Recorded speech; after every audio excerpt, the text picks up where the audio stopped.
Hi everyone, welcome back to our channel. So ನಾನು ಇದಕ್ಕೂ ಮುಂಚಿನ ಬ್ಲಾಗಲ್ಲಿ ಹೇಳ್ದಂಗೆ ಬೆಂಗಳೂರು ಸುತ್ತಮುತ್ತ ತುಂಬ ಟ್ರೆಕ್ಕಿಂಗ್ ಸ್ಪಾಟ್ಗಳಿದಾವೆ ಅಂತ ಹೇಳಿದ್ದೆ. ಸೊ ಅದೇ ಥರ ಒಂದು ಟ್ರೆಕ್ಕಿಂಗ್ ಸ್ಪಾಟ್ ಅಂದರೆ ಇದು ಸವಣದುರ್ಗ ಬೆಟ್ಟ ಅಂತ.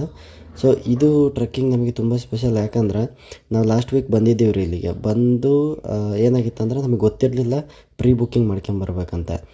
ಆ ಪ್ರೀ ಬುಕ್ಕಿಂಗ್ ರಿಸ್ಟ್ರಿಕ್ಷನ್ ಇಲ್ಲ ಅಂದ್ಕೊಂಡು ನಾವು ಬಂದುಬಿಟ್ವಿ. ಗೂಗಲ್ ಮ್ಯಾಪಲ್ಲಿ ಯಾರೂ ಹಾಕಿದ್ದಿಲ್ಲ, ನಾವು ನೋಡೋಕ್ಕೆ ಹೋಗಿದ್ದಿಲ್ಲ.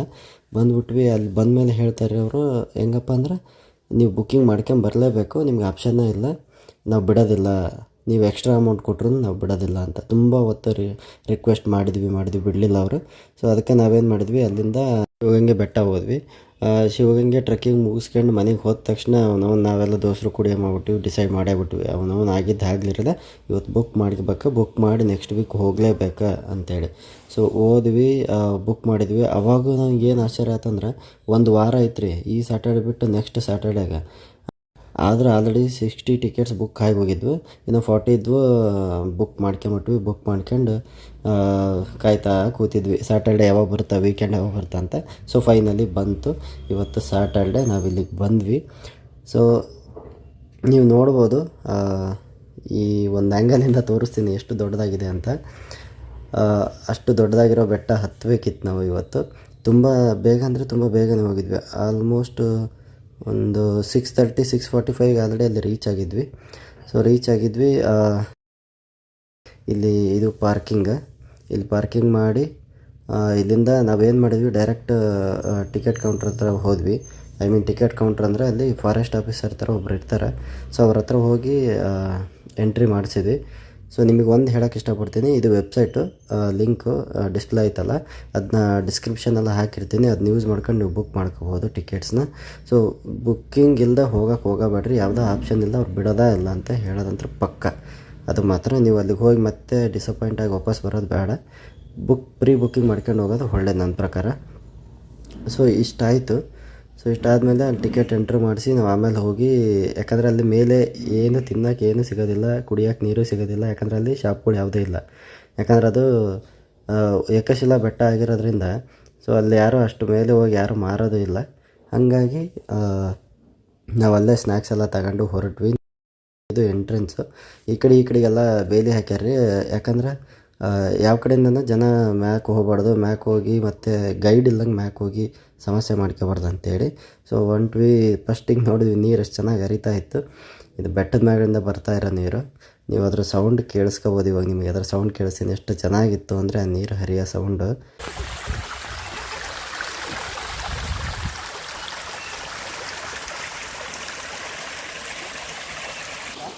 ಮನೆಯಾಗಿದೆ ತುಂಬ ಸಂಸಾರವಾಗಿ ಹುಷಾರನ್ನು ಅದಕ್ಕೆ ಈಗ ಎಂಟನ್ನು ಒಟ್ಟಿಗೆ ಹೋಗಿ ಒಟ್ಟಿಗೆ ಬರಬೇಕು. ಪ್ಲಾಸ್ಟಿಕ್ ಎಲ್ಲ ಏನು ಬಿಸಾಕ್ಬಿಡಿ, ಅಲ್ಲೇ ವಾಟರ್ ಬಾಟ್ಲು ಸಾಕ್ಬೇಕು, ಕವರ್ ಹತ್ರ ವಾಪಸ್ ತರಬೇಕು. ನೋಡೋಣ, ಸೇಫಾಗಿ ಹೋಗಿ ಸೇಫಾಗಿ ಬರೋಣ. ಸಮ್ ಟ್ರೆಕ್ಕಿಂಗ್ ಇನ್ಸ್ಟ್ರಕ್ಷನ್ಸ್ ಕೊಟ್ಟಾರಲ್ಲಿ, ನೀವು ಓದ್ಕೋಬೋದು. ಹಂಗೇನೆ ಏನು ಮಾಡಬಾರ್ದು ಮಾಡಬೇಕು ಅನ್ನೋದು ಇಲ್ಲಿ ಬರೆದು ಹಾಕಿದ್ದಾರೆ. ಡೂಸ್ ಆ್ಯಂಡ್ ಡೋಂಟ್ಸ್ ಅಂತಾರಲ್ಲ, ಆ ಥರ ಬರೆದು ಹಾಕಿದ್ದಾರೆ. ಸೊ ಈಗ ಅವ್ರು ಮಾತಾಡಿದ್ರಲ್ಲ, ಅವರು ನಮ್ಮ ಗೈಡ್. ಸೊ ಅವರು ಹೇಳಿದರು ಜೊತೆಗೆ ಹೋಗಿ ಜೊತೆಗೆ ಬರೋಣ ಅಂತ. ನಾನು ಹೇಳ್ದಂಗೆ ಎವ್ರಿ 10 ಮೆಂಬರ್ಸಿಗೆ ಒಬ್ಬರನ್ನ ಗೈಡ್ ಕೊಡ್ತಾರಂತ ಹೇಳಿದ್ನಲ್ಲ. ಸೊ ಅದೇ ಥರ ಎವ್ರಿ 10 ಮೆಂಬರ್ಸಿಗೆ ಒಬ್ಬರು ಗೈಡ್ ಕೊಟ್ಟಾರೆ. ಸೊ ಅವರೇ ನಮ್ಮ ಗೈಡು. ಹೆಂಗೆ ಹೋಗಬೇಕು, ಹೆಂಗೆ ಹತ್ತಬೇಕು, ಯಾವ ರೂಟಲ್ಲಿ ಹೋಗಬೇಕು ಅಂತ ಹೇಳ್ತಾರೆ. ಇದಕ್ಕೂ ಮುಂಚೆ ನೀವು ನೋಡ್ದಂಗೆ ಆ ಯಾರೋ ಮಾರ್ಕ್ನೇ ಫಾಲೋ ಮಾಡ್ಕೊಂಡು ಹೋಗಬೇಕು. ಸ್ಟೆಪ್ಸ್ ಅಂತೂ ಇಲ್ಲ. ಹಿಂಗೆ ನಾವು ಹತ್ಕೊಂಡು ಹೋಗಬೇಕು. ಸಮ್ಟೈಮ್ಸ್ ಕುತ್ಕೊಂಡು ಹತ್ತಬೇಕು, ಸಮ್ಟೈಮ್ಸ್ ಕೈ ಊರಿ ಹತ್ತಬೇಕಾಗತ್ತೆ. ಸೊ ಈ ಥರ ಎಲ್ಲ ಐತಿ. ನೀರು ಹರಿದಾರೋದು ಕೆಳಗೆ ಬರೋಕ್ಕೆ, ಯಾಕಂದ್ರೆ ಬೆಟ್ಟ ಅಲ್ರಿ, ಅಲ್ಲೆಲ್ಲೂ ನೀರು ಹಿಂಗೆ ಕೇಳೋದಿಲ್ಲ. ಸೊ ಕೆಳಗೆ ಹರಿದು ಬರಲೇಬೇಕು. ಸೊ ಹಿಂಗೆ ಎಲ್ಲೆಲ್ಲಿ ಹೋಗ್ಬೇಕಂತೇಳಿ ನಮ್ಮ ಗೈಡ್ ನಮಗೆ ಇನ್ಸ್ಟ್ರಕ್ಷನ್ ಮಾಡ್ತಾ ಹೋಗ್ತಾಯಿದ್ರು. ಈ ಬೆಟ್ಟದ ಬಗ್ಗೆ ಹೇಳ್ಬೇಕಂದ್ರೆ, ಇದು ಏಷ್ಯಾದಲ್ಲೇ ಅತಿ ದೊಡ್ಡ ಏಕಶಿಲಾ ಬೆಟ್ಟ ಅಂತ ಹೇಳ್ತಾರೆ. ಇದರ ಹೈಟ್ ಬಂದು ಸಮುದ್ರ ಮಟ್ಟಕ್ಕಿಂತ 1226 ಮೀಟ್ರ್ ಹೈಟ್ ಐತ್ರಿ. ಹಿಂಗೆ ಇದು ಬೆಂಗಳೂರಿಂದ 65 ಕಿಲೋಮೀಟ್ರ್ ಡಿಸ್ಟೆನ್ಸಲ್ಲಿ ಐತಿ. ಸಮ್ ಇನ್ಸ್ಟ್ರಕ್ಷನ್ಸ್ ಕೂಡ ಬರೆದಿದ್ರು, ಡೇಂಜರ್ ಅಂತ. ಸೊ ಆ ಡೇಂಜರ್ ಇರೋ ಕಡೆ ನಾವು ಹೋಗಬಾರ್ದು. ಇದು ನೋಡ್ಬೋದು, ಅದು ಸ್ವಲ್ಪ ಇನ್ನೂ ಒಂದು 5% ಬೆಟ್ಟ ಹತ್ತಿಲ್ಲ. ಅಲ್ಲಿಂದ ಒಂದು ವ್ಯೂ ನೋಡ್ಬೋದು, ಸುತ್ತಮುತ್ತ ಆ ಕಡೆ ಪರಿಸರ ಹೆಂಗೈತಂತ. ಸೊ ತುಂಬ ಗ್ರೀನರಿ ಚೆನ್ನಾಗಿತ್ತು.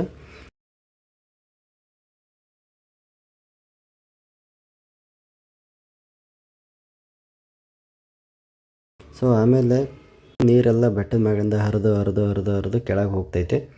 ಸೊ ಈ ಕೆಳಗೆ ಹೋಗಿದ್ದು ನೀರು ಈ ಸುತ್ತಮುತ್ತ ಇರೋ ಕಲ್ಲು ಬಂಡೆ ಅದಾವಲ್ಲ ರೀ, ಎಲ್ಲ ಕಲ್ಲು ಬಂಡೆ ಬೆಟ್ಟನೇ ಇಲ್ಲಿರೋದು. ಹರಿದು ಹೋಗಿ ಅಲ್ಲಿ ಸ್ಟೋರ್ ಆಗ್ತೈತಿ. ಆ ಒಂದು ಡ್ಯಾಮ್ ಹೆಸರು ಬಂದು ಮಂಚಿನ ಬೆಲೆ ಡ್ಯಾಮ್ ಅಂತ. ಸೊ ಇಲ್ಲಿ ನೀರು ನೋಡ್ಬೋದು ಎಷ್ಟು ಪ್ಯೂರಿಟಿ ಅಂದರೆ ಯಾವ ಪ್ಯೂರಿಫೈರು ಇದ್ರ ಮುಂದೆ ಇಲ್ಲ, ಅದನ್ನ ಮಾತ್ರ ನಾನು ಹೇಳೋಕ್ಕೆ ಇಷ್ಟಪಡ್ತೀನಿ.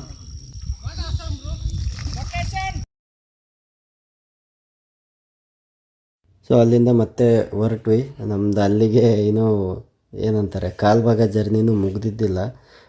ನೋಡ್ಬೋದು ಯಾವ ಥರ ಬೆಟ್ಟ ಹತ್ತೋದು ಕಷ್ಟ ಅಂತ, ಯಾಕಂದರೆ ಸ್ಟೆಪ್ಸ್ ಇಲ್ಲ, ಹಂಗೆ ಸ್ಟ್ರೈಟಾಗಿದೆ ತುಂಬ. ನೋಡಿ ಇಲ್ಲಿ ಹೆಂಗಿದೆ ಅಂತ ನೀವೇ ನೋಡ್ಕೊಳ್ಳಿ. ಸ್ಟ್ರೈಟ್ ಇರೋದ್ರಿಂದ ಹತ್ತೋದು ತುಂಬ ಕಷ್ಟ ಆಗ್ತಾಯಿತ್ತು. ಸ್ಟಿಲ್ ಗೈಡ್ ಇನ್ಸ್ಟ್ರಕ್ಷನ್ ಕೊಡ್ತಿರೋದ್ರಿಂದ ಹತ್ತಿದ್ವಿ. ಅಲ್ಲಲ್ಲಿ ಸ್ವಲ್ಪ ಹೆಜ್ಜೆ ಗುರುತು ಥರ ಇದೆ. ಮೇ ಬಿ ಇದನ್ನು ಬಂಡೆನ ಕೆತ್ತಿಬಿಟ್ಟು ಮಾಡಿರೋದು ಅನಿಸುತ್ತೆ. ಸೊ ಅಲ್ಲಿಂದ ಹತ್ಕೊಂಡು ಮೇಲೆ ಬಂದ್ವಿ. ನೀವು ನೋಡ್ಬೋದು ಈ ಥರ ನೀರೆಲ್ಲ ಸ್ಟೋರು, ಇದು ಮ್ಯಾನ್ ಅಥವಾ ಏನು ನೈಸರ್ಗಿಕವಾಗಿ ಆಗಿರೋದಂತ ಗೊತ್ತಿಲ್ಲ ನನಗೆ. ಸೊ ನೀರು ಅಲ್ಲಲ್ಲಿ ಆ ಥರ ಸ್ಟೋರ್ ಆಗ್ತಾಯಿತ್ತು. ನಾವು ಹೋಗಿದ್ದ ದಿವಸ ಕ್ಲೌಡ್ ಅಷ್ಟು ಇರಲಿಲ್ಲ, ಅದು ಫಾಗ್ ಅಂತಾರಲ್ಲ ಆ ಥರ ಇರ್ತಿತ್ತು.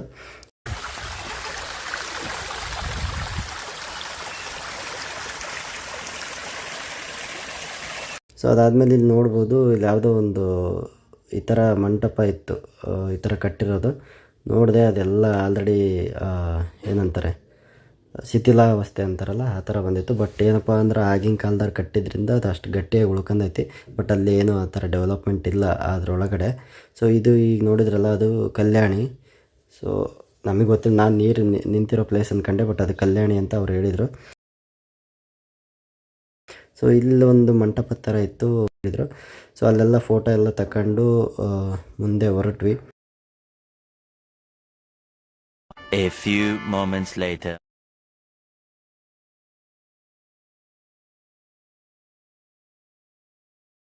ನಾವು ಹೋಗ್ಬೇಕಾಗಿರೋ ಪೀಕ್ ಪಾಯಿಂಟ್ ಅದು ರೀ, ಜೂಮ್ ಮಾಡಿದ್ನಲ್ಲ ಅದು ಪೀಕ್ ಪಾಯಿಂಟ್. ಸೊ ಅಲ್ಲಿಗೆ ಹೋಗ್ಬೇಕಿತ್ತು. ಸೊ ಇಲ್ಲಿಂದ ನೋಡ್ಬೋದು ಕೆಳಗಿರೋ ಆ ದೇವಸ್ಥಾನ ಎಷ್ಟು ಕ್ಲಿಯರಾಗಿ ಕಾಣಿಸ್ತಿದೆ ಅಂತ. ಅಲ್ಲಿ ಒಂದು 3-4 ಟೆಂಪಲ್ ಇದ್ದಾವೆ. ಅದನ್ನು ಕವರ್ ಮಾಡ್ಕೊಳ್ಳಿಲ್ಲ, ಯಾಕಂದರೆ ಲೇಟ್ ಆಗಿಬಿಟ್ರೆ ಮೇಲೆ ಹೋಗಿ ಬರೋಕ್ಕೆ ಬಿಸಿಲು ಜಾಸ್ತಿ ಆಗುತ್ತೆ. ಬರೀ ಕಲ್ಲು ಬಂಡೆ ಆಗಿರೋದ್ರಿಂದ ಹೀಟ್ ಜಾಸ್ತಿ ಬರ್ತೈತೆ ಅಂತೇಳಿ ನಾವು ಹಂಗೆ ಹೊರಟ್ಬಿಟ್ವಿ. ಇಷ್ಟೊತ್ತು ಬರೀ ಕಲ್ಲು ಬಂಡೆ ಇತ್ತು, ಇವಾಗ ಕಲ್ಲಿನ ಸಂದಿಯಾಗಿ ಹೋಗೋಕ್ಕತಿ. ನೋಡ್ರಿ ಹೆಂಗೈತಿ ದಾರಿ ಅಂತ. ಅಷ್ಟೇನು ಈಸಿ ಇರಲಿಲ್ಲ. ಸೊ ಹಿಂಗೆ ಹೋದ್ವಿ, ಎಲ್ಲರ ಜೊತೆಗೆ ಹೋಗ್ತಾಯಿದ್ವಿ. ಎಷ್ಟು ಡಿಫಿಕಲ್ಟ್ ಇದೆ ಅಂದರೆ ಹತ್ತೋದು ಕಷ್ಟ, ತುಂಬಾ ಕಷ್ಟ. ತುಂಬ ಹುಷಾರಾಗಿ ಹತ್ತಬೇಕಾಗತ್ತೆ. ಸ್ವಲ್ಪ ಸ್ಲಿಪ್ ಆದ್ರೂ ಕೆಳಗೆ ಬಿದ್ದುಬಿಡ್ತೀವಿ. ಸೊ ನಾವು ಒಂದು ಏನು ಹೇಳೋಕ್ಕೆ ಇಷ್ಟಪಡ್ತೀವಿ ಅಂದ್ರೆ, ಶೂ ಕರೆಕ್ಟ್ ಪ್ರಾಪರಾಗಿ ಸ್ಪೋರ್ಟ್ಸ್ ಶೂ ಅಥವಾ ಟ್ರೆಕ್ಕಿಂಗ್ ಹೈಕಿಂಗ್ ಶೂ ಅಂತಾರಲ್ಲ ಆ ಥರ ಇಲ್ಲದೆ ನೀವು ಬರೋಕ್ಕೆ ಹೋಗ್ಬೇಡ್ರಿ.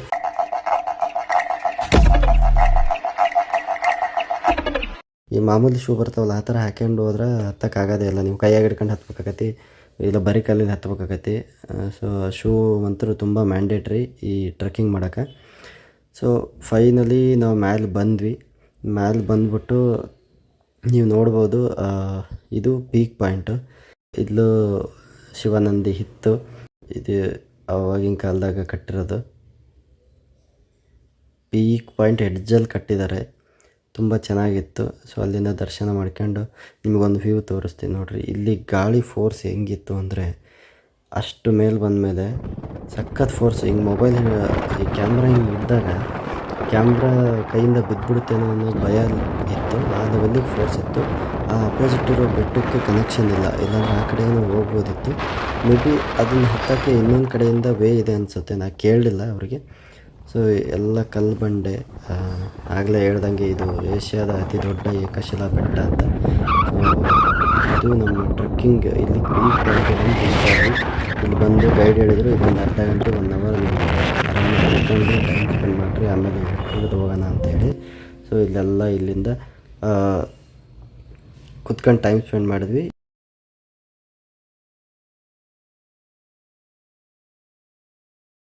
ಇವಾಗ ಜೂಮ್ ಹಾಕ್ತೀನಲ್ಲ, ಸೊ ಆ ಪ್ಲೇಸ್ ಬಂದು ಈ ಫ್ಯಾಮಿಲಿ ಟ್ರೆಕ್ಕಿಂಗ್ ಅಂತೆ. ಸೊ ಫ್ಯಾಮಿಲಿ ಟ್ರೆಕ್ಕಿಂಗ್ ಮಾಡ್ಬೋದು. ಅಲ್ಲಿ ಅದು ಚಿಕ್ಕದೈತಲ್ವ, ಅಲ್ಲಿಗೆ ವಯಸ್ಸಾಗಿರೋರು ಹತ್ತಕ್ಕಾಗಲಿ ಅಥವಾ ಮಕ್ಕಳನ್ನ ಕರ್ಕೊಂಡು ಹತ್ತಕ್ಕಾಗಲಿ ಈಸಿ ಆಗುತ್ತೆ ಅಂತ ಅದು ಫ್ಯಾಮಿಲಿ ಟ್ರೆಕ್ಕಿಂಗ್ ಅಂತ ಮಾಡಿಬಿಟ್ಟಿದ್ದಾರಂತ. ಅದು ಗೈಡ್ ನಮಗೆ ಹೇಳಿದ್ದು, ನನಗೂ ಗೊತ್ತಿರಲಿಲ್ಲ ಅದು. ಸೊ ಅಪೋಸಿಟ್ ಹೋಗ್ಬೇಕಿತ್ತು, ಅಪೋಸಿಟ್ ಹೋಗೋಕ್ಕೆ ಕನೆಕ್ಷನ್ ಇಲ್ಲದೆ ಇರೋ ಕಾರಣ ಹೋಗೋಕ್ಕಾಗಲಿಲ್ಲ. ಸೊ ಇದು ಇಳಿಬೇಕಾರೆ ಹಿಂಗಿತ್ತು, ಎಷ್ಟು ಡಿಫಿಕಲ್ಟ್ ಇತ್ತು ಅಂದರೆ ಕೈ ಊರಿನೇ ಇಳಿಬೇಕಿತ್ತು, ಅಷ್ಟು ಸುಲಭ ಇರಲಿಲ್ಲ ಇಳಿಯೋದು ಕೂಡ. ಹತ್ತೋದು ಎಷ್ಟು ಡಿಫಿಕಲ್ಟ್ ಇತ್ತು, ಇಳಿಯೋದು ಅದಕ್ಕಿಂತ 2ರಷ್ಟು ಏನು ಡಿಫಿಕಲ್ಟ್ ಇತ್ತು. हे प्रभु हे हरि राम कृष्ण जगन्नाथ प्रेमानंद ये क्या हुआ. ಸೊ ಈ ಥರ ಹೇಳ್ಕೊಂಡು ಕೆಳಗೆ ಬಂದ್ವಿ ಕೊನೆಗೂ. ಸೊ ಇದಾಗಿತ್ತು ಇವತ್ತಿನ ಈ ವ್ಲಾಗು. ಸೊ ನಿಮ್ಗೆ ಇಷ್ಟ ಆದರೆ ಲೈಕ್ ಮಾಡಿರಿ, ಹಂಗೆ ನಿಮ್ಮ ಫ್ರೆಂಡ್ಸ್ಗೂ ಶೇರ್ ಮಾಡಿರಿ. ಸಬ್ಸ್ಕ್ರೈಬ್ ಮಾಡಿಲ್ಲ ಅಂದರೆ ಸಬ್ಸ್ಕ್ರೈಬ್ ಮಾಡಿರಿ. ಮತ್ತೆ ಮುಂದಿನ ವೀಡಿಯೋದಲ್ಲಿ ಸಿಗೋಣ. ಅಲ್ಲಿವರೆಗೂ ನಮಸ್ಕಾರ ರೀ ಎಲ್ಲ ದೊಡ್ಡ ಮಂದಿಗೆ.